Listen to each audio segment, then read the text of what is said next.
पुण्यातील विशेष दिवाणी न्यायालयाचा दंगेकर यांना मोठा दणका। समीर पाटलांच्या विरोधामध्ये केलेलं वक्तव्य दंगेकरांना भोवलं। अब्रू नुकसानीच्या दाव्यामध्ये दंगेकरांना बोलण्यास कोर्टाचा नकार। समीर पाटलांवर दंगेकरांना बोलण्यास कोर्टाने नकार दिला आहे।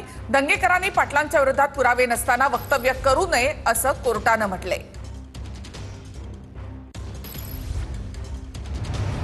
इसम रवींद्र दंगेकर हे गेले काही दिवस माझ्या विरोधामध्ये खोटे व खडसाळपणाचे जे आरोप करत होते त्याच्या विरोधामध्ये आम्ही स्पेशल सिव्हिल कोर्ट या न्यायालयामध्ये दावा दाखल केलेला होता व या दाव्याच्या अनुषंगाने माननीय न्यायालयामध्ये 3 तारखा झालेल्या होत्या। तिन्ही तारखेंच्या मध्ये इसम रवींद्र दंगेकर किंवा त्यांच्या वकिलांच्या मार्फत कोणतेही पुरावे अथवा कोणतीही माहिती देण्यात आलेली नव्हती व ते देऊ शकलेले नव्हते।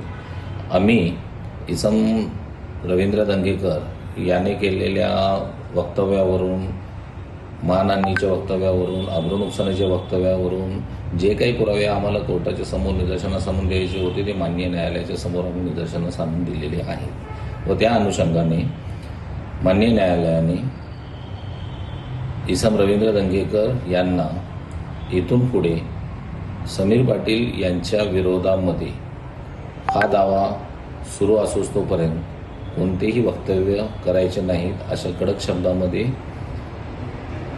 बजावलेले आहे व तसा आदेश पारित केलेला आहे। या आदेशावरून हे लक्षात येते की इसम रवींद्र दंगेकर हा तर बिबट्या प्रश्नी निफाड तालुक्यातील देवगाव विद्यार्थ्यांसह नागरिक आक्रमक झाले आहेत। बिबट्याला ठार करण्याची विद्यार्थी आणि नागरिकांची मागणी आहे।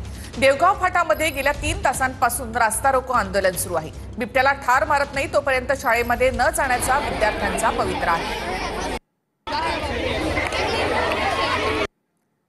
धाराशिवमध्ये जामिनावर सुटलेले माजी नगराध्यक्षांचा भाजपमध्ये प्रवेश। संतोष कदम आणि चंद्रकांत कने यांनी भाजपमध्ये प्रवेश केलाय। तुळजापुरातील ड्रग्ज तस्करी प्रकरणी कदम कने जामिनावर बाहेर आहेत। या प्रकरणामध्ये कदम आणि कनेंना दोषी ठरवण्यात आलेला आहे। निकाल लागेपर्यंत धाराशिव तहसील हद्दीमध्ये येण्यास दोघांवर बंदी घालण्यात आली आहे।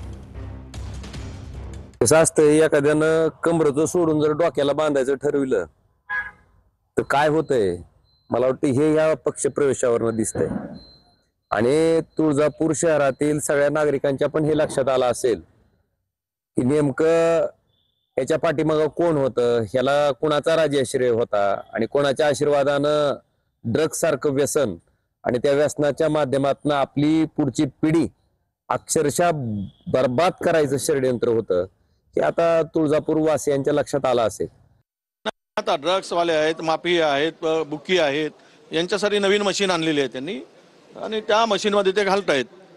जो अधिक ड्रग्स विकणारा असेल, ड्रग्स पोहोचवणारा असेल, ड्रगलर असेल, माफिया असेल, गुंड असेल, सर्वात मोठा गुंड आहे, त्याच्यासाठी सगळी मोठी मशीन 3 प्रकारच्या मशीन ठेवल्या आहेत भाजपने। त्याच्यात घालतात, बाहेर काढतात आणि त्यांच्यासाठी शुद्ध करून घेतात। आता काय जनाची नाही मनाची नसेल तर त्यावर बोलण्यात काय अर्थ आहे? असं आहे, नाशिक मधले एक माफिया ज्याच्यावर भाजपच विधानसभेत आरोप करत होती त्याला त्यांनी मागच्या काळात घेतलं। यांच्या पक्षात जे आले तर त्याला वॉशिंग मशीन मधून आम्ही धुतो अशा पद्धतीचं जाहीरपणे भाजपचेच नेते आता सांगताना आपण पाहतो आहे।